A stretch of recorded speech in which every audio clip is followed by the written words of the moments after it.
Ahmedabad tower, this is flight AI-171। Take off के बाद engine 2 fail हो गया है, ऑल्टीट्यूड होल्ड नहीं हो रहा। Requesting immediate return. मीटे AI-171 अंडरस्टूड। आपको रिटर्न का क्लियरेंस मिल गया। करंट ऑल्टीट्यूड और हेडिंग क्या है? बस 625 फीट पे है। कंट्रोल रिस्पॉन्स बहुत स्लो है। हेडिंग 040 रखने की कोशिश कर रहा हूँ, शायद हम रनवे तक ना पहुंच पाए।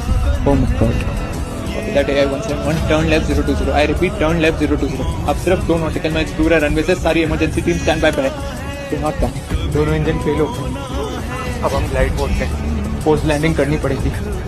Location Meghalaya location. लेकिन वो तो एकदम कैसी पॉपुलैरिटी दे रही है।